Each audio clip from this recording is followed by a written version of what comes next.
அப்படியா? குழந்தையுடைய அப்பா பேர் என்ன? அந்த அம்மா சொல்லுது ஷேக் அலாவுதீன். ஓ ஜெயக்கடாவா?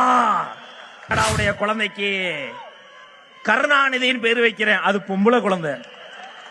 மேடையில ஒரு இளைஞர் கூட இல்லாம ஒரு கட்சி இளைஞரணி மாநாடு நடத்தி இருக்கு.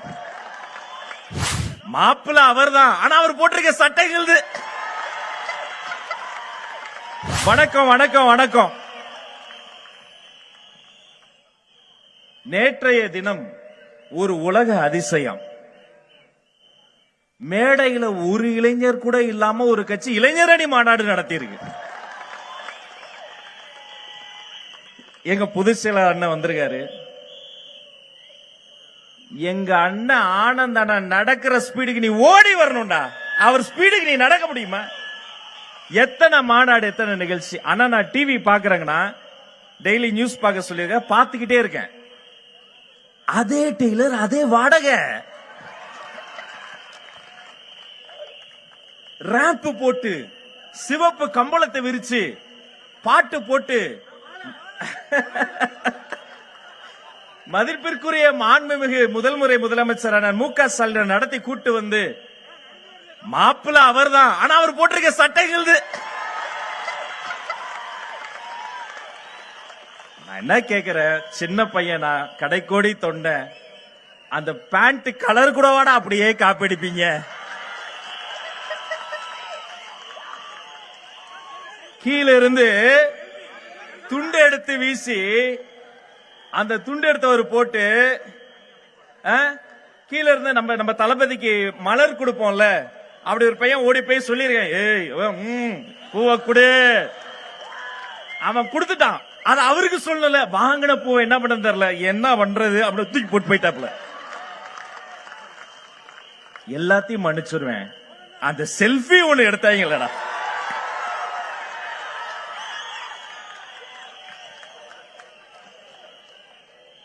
சிவப்பு கம்பளத்துல நடந்து வர்றவங்க எல்லாம் ஜெயிச்சிட முடியாதுங்க. கொஞ்சம் திரும்பி பாருங்க. மக்கள் வெள்ளத்தில் ஆண்களும் பெண்களும் புடைசூழ திருவிழா போல அன்பு கடலில் ஆர்ப்பரித்து நின்றிருக்க, மேடையில் உடைத்த ஒன்றிய முதல் மாவட்ட முதல் மாநில அத்தனை பேரும் புடைசூழ்ந்து காத்திருக்க, அப்படியே மக்கள் மத்தியில் ஓங்கி ஒலிக்கிற சத்தத்தின் மத்தியில தமிழ்நாட்டின் தலையெழுத்தை மாற்றப் போகிறேன் தங்க தளபதி தலைவர் நடந்து வருகிற போது சொல்லும் போதே புல்லரிக்குதுங்க. எனக்கு உங்க மேல எல்லாம் வருத்தம்பா. நல்லா பேசுனீங்க தம்பிகள்லாம், நல்லா பேசுனீங்க. எனக்கு என்னன்னா, மதிப்பிற்குரிய முதலமைச்சர் அண்ணா அவர்கள், அவரை நான் ரொம்ப மதிக்கிற சீனியர் மோஸ்ட் பொலிட்டீஷியன், நல்ல மாற்று கருத்து இல்லை. நாகரிக அரசியல் எங்களை ஆளாக்கி அழகு பார்க்கக்கூடியவர்கள் வெற்றி தலைவர் தளபதி. நாகரிகமாக தான் பேசுவோம், எதிரிகளை கூட நாகரிகமாக பேச சொல்லியிருக்காரு என்னுடைய பொதுச் செயலாளர். ஆனா அவரை பத்தி நீங்க நிறைய குறைகள் சொல்றீங்க. இப்படி ஒரு விழாக்கு அண்ணன் போயிருக்கார். ஒரு ஆர்வத்தில் ஒரு அம்மா ஓடி வந்து, ஐயா குழந்தைக்கு பேரு வைங்க. அப்படியா? குழந்தையுடைய அப்பா பேர் என்ன?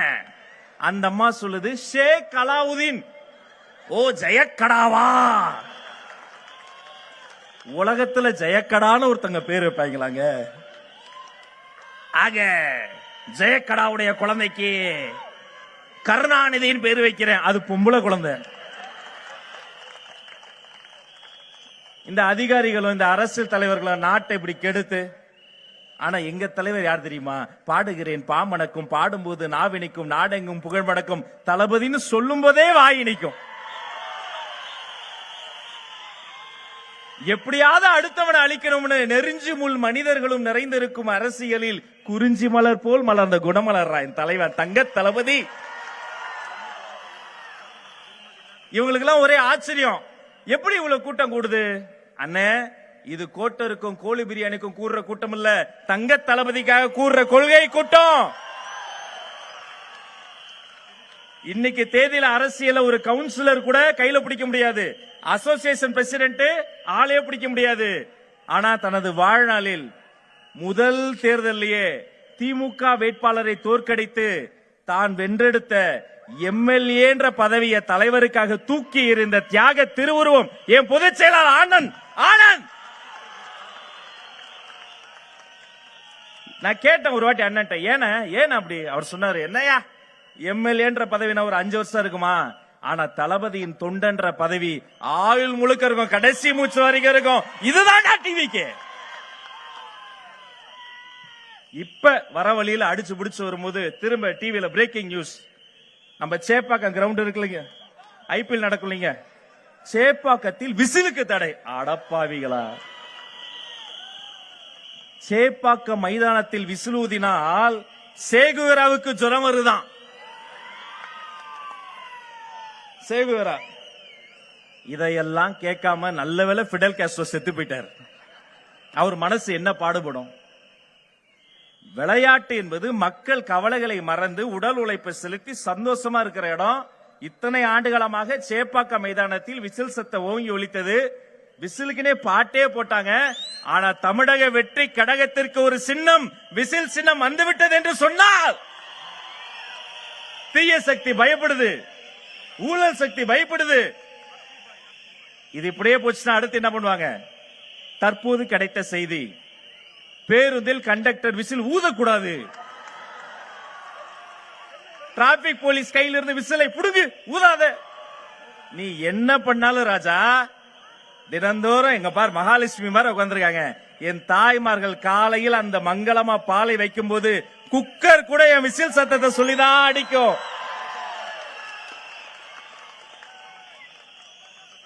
மண்ணுக்கு என்ன பிரச்சனை, மனிதர்களுக்கு என்ன பிரச்சனை, அதை பாப்பீங்களா?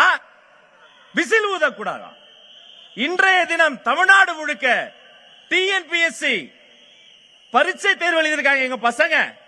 விருகம்பாக்கத்தில் எழுத போன பையனுக்கு அந்த நம்பர் எழுதி வைக்கல. கேட்டா தம்பி தம்பி இல்ல நீ போ, நீ நந்தனம்ல இருக்கக்கூடிய எக்ஸாம் சென்டருக்கு போ துரத்தி விட்டுருக்காங்க. நந்தனத்துல போனா அங்க இல்ல, விருகம்பாக்கத்தில் துரத்தி இருக்காங்க. தமிழ்நாடு முழுக்க முதல் முறையா டிஎன்பிஎஸ்சி எக்ஸாம பாதிலேயே நிறுத்தி பசங்களை நடு ரோட்ல நிறுத்தி இருக்காங்க. இதுக்கு பதில் சொல்ல துப்பு இல்ல. விசில தடுக்கிறதுக்கு நீ வர்ற. எழுதி வைத்துக் கொள்ளுங்கள், உங்களுடைய ஆட்சி மட்டுமல்ல அரசியலே முடிய போகிறது. ஆனா நாங்க யாரு? இந்த மேடையை பாருங்க. எங்களுக்கு ஒரு சேரு, மாநில நிர்வாகிக்கு ஒரு சேரு, அவங்களுக்கு ஒரு சேரு. 10 பேர் உட்காந்தா போதும், 4 பேர் உட்காந்தா போதும். அவங்களுக்கு பிளாஸ்டிக் சேர் போடு. எல்லாருக்கும் ஒரே சேரை போட சொன்ன பொதுச் செயலாளருங்க உட்கார்ந்துருக்காருங்க. உழைத்தவர்கள் அத்தனை பேரை மேடையேற்றக்கூடிய கட்சி தமிழக வெற்றி கழகம், மறந்துடாதீங்க. 30 ஆண்டுகளின் உழைப்பு.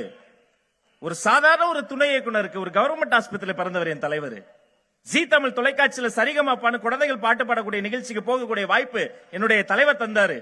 போய் பார்த்தப்ப அந்த குழந்தைகளினுடைய அன்பு பார்த்தப்ப எனக்கு ஆனந்த கண்ணீர் வந்தது. அப்ப தலைவரினுடைய வரலாற்றை ஒரே நிமிடத்துல கவிதையா சொல்லும்போது நான் சொன்ன, யார் அவரு? சாதாரண வீட்டுல பிறந்தவர். ஏன் இந்த உலகத்தையே சுஸ்தப்படுத்த பிறந்த அந்த தேவகுமாரன் கூட கோபுரத்தில் பிறக்கவில்லை, ஒரு குடிசையில் தானே பிறந்தான் அந்த இயேசுபிரான். அப்படி பிறந்த ஒரு மண்ணின் மைந்தர் என் தலைவர். அவர் பிறந்த கவர்மெண்ட் ஆஸ்பத்திரி இருக்கு பாருங்க. இப்போ இத்தனை வருஷம் ஆயிருச்சு, இப்பவும் அவர் பிறந்த நாள் அன்னைக்கு கோயிலுக்கு போறதில்ல அல்லது வேற ஏதோ பார்ட்டிக்கு போறதில்ல. கழக மாவட்டத்தில் அத்தனை பேரும் ஒரு கவர்மெண்ட் ஆஸ்பத்திரிக்கு போய் அன்னைக்கு பிறக்கிற குழந்தைகளுக்கு தங்க மோதிரம் போடுற கட்சி தான் தமிழக வெற்றி கழகம். பிறந்த குழந்தைக்கு தங்க மோதிரம், வளரும் குழந்தைக்கு ரொட்டிப்பால் முட்டை திட்டம், படிக்கும் குழந்தைக்கு விஜய் படிப்பகம், கல்வியில் வெற்றி பெற தளபதி கல்வி விருதுகள், வேலை தேடும் உள்ளங்களுக்காக விஜய் விலையில்லா விருந்தகம். ஒரு சர்க்கார் செய்து கொண்டிருக்கிறார் இந்த சர்க்கார். அவர்தான் எங்களுடைய தங்க தளபதி. இங்க இல்ல அண்ணன், மதிப்புக்குரிய அண்ணன் செங்கோட்டையன் அண்ணன். அவர் வந்தப்பெல்லாம் ஒரே தலைப்பு செய்தி, செங்கோட்டையனே வந்து விட்டார். தம்பி, இன்று செங்கோட்டை வந்தது, நாளை செஞ்சாஜு கோட்டையே வரப்போகிறது தம்பி. நாம ஒன்னே ஒண்ணு, என்ன வேணும் நமக்கு? நமக்கு 2026 நம்ம தங்க தலைவர் வெற்றி தலைவர் தளபதி அவர் ஆட்சி கட்டிலில் அமர வைக்கணும். அப்பதான் அந்த நாடு உருப்படும். அவர் ஜெயிக்கணும்னா நமக்கு வாக்குமை வேணும். அந்த வாக்குமை நம்முடைய வாக்காளருக்கு வரணும்னா நமக்குள்ள ஒண்ணு என்ன தெரியுமா? அது ஒற்றுமை, ஒற்றுமை, ஒற்றுமையா இருக்கணும். அன்பிற்கிடையே கழக மாவட்டத்தில் அத்தனை பேரும் பாருங்க எவ்வளவு ஒற்றுமையா இருக்கு. நாமளும் அப்படி இருக்கணும். இந்த ஒற்றுமை நமக்கு வரும். ஏன்னா நம்முடைய தலைவர்கிட்ட ஒரு மை இருக்கு. அது நேர்மை, அது தூய்மை, அது வாய்மை. நான் பேசினதுக்கே ஊடகங்கள் வேற லைவ் போட்டுக்கிட்டு இருக்காங்க. அதை தவிர மறைந்து இருந்து பார்க்கும் மர்மம் என்னன்னு உளவுத்துறை வேற தனியா ரெக்கார்ட் பண்ணிக்கிட்டு இருக்கு. பாம்பு மாதிரி படம் எடுத்துக்கிட்டு இருக்காங்க. ஆனா எதிரிகளே இன்னைக்கு டிவில லைவ்ல பார்க்க போற தீய சக்திக்கு பிடித்த ஒரு பேச்சாளர் இருக்கார். தேர்தல் மேலாண்மை பொதுச் செயலாளர் அன்பு சகோதரர் ஆதவ் அர்ஜுனா அவர்கள். அரசியலை பேசு, அடித்தட்டு மக்களுக்கான பிரச்சனைகளை பேசு என்று சொன்னால் திரும்ப திரும்ப தமிழக வெற்றி கழகத்தை எள்ளி நகையாடி சிறுமைப்படுத்தி இவர்கள் மேலே ஏறி வந்துவிடக் கூடாது என்று நீ 1000 தடைகள் போட்டாலும் நீ போட்ட தடை கற்களை எல்லாம் படிக்கற்களாக மாற்றி இந்த படை வெல்லும் படை, 2026 கோட்டைக்கு செல்லும் படை. நினைவில் வைத்துக் கொள்ளுங்கள் நண்பர்களே, காலம் குறைவாக இருக்கிறது. இந்த குறுகிய காலத்துல வெற்றி தலைவர் தங்க தளபதி அவர்கள் கை காட்டக்கூடிய அந்த வேட்பாளர்களை இதே மண்ணுல, இந்த கொங்கு மண் இருக்கு பாருங்க, குட்டி குழந்தை கூட ஏனுங்க வாங்க போங்க மரியாதையாக பேசக்கூடிய மண்ணுங்க இந்த கொங்கு மண்ணு. வர்றபடியெல்லாம் நெஞ்சம் நிறைந்தது. அவ்வளவு களைப்பு. பேசணும்னு ஆசைப்பட்டு புதுச்சேரிட்ட நானே என் தம்பி லயலாமணி கேட்டோம். ஒரு நாள் திருநெல்வேலியில பேச அனுப்புறாரு, ஒரு நாள் திருச்சிக்கு அனுப்புறாரு, ஒரு நாள் மதுரைக்கு அனுப்புறாரு, மதியான கிளம்பி கோயம்புத்தூருக்கு வந்துட்டாரு. ரசிச்சு ஓடுறோம். ஆனா இந்த களைப்பெல்லாம் மறந்துடும். எப்ப தெரியுமா? அப்படியே வந்துகிட்டே இருக்கும்போது அப்படி உள்ள நெருங்கும் போது 1 கிலோமீட்டருக்கு அந்தாண்டே அப்படியே அந்த வானத்துல பட்டொலி வீசி தமிழக வெற்றி கழகத்தின் கொடி அப்படி பறக்கும் போது வா வா வா வான்னு கூப்பிடும் போது இந்த கொங்கு மண்டலத்தில் இன்று பட்டொலி வீசி பறக்கிறது தமிழக வெற்றி கழகத்தின் கொடி. இந்த கொடி இந்த கொங்கு மண்டலத்தில் இருந்து கோட்டையில் வெற்றி கொடியாக தங்க தளபதியினுடைய வெற்றி கொடியாக பறக்கும். அது நடக்கும். அன்று புதிய தமிழ்நாடு பிறக்கும் என்று சொல்லி இடம் சாருகிறேன். அத்துணை பேருக்கும் நன்றி. கான்பிடென்டா இருங்க, நல்லதே நடக்கும். நன்றி, வணக்கம். போன்ற அரசியல் செய்திகள் பார்க்க நம்ம அரசியல் சேனலை லைக் மற்றும் சப்ஸ்கிரைப் செய்து கொள்ளுங்கள்.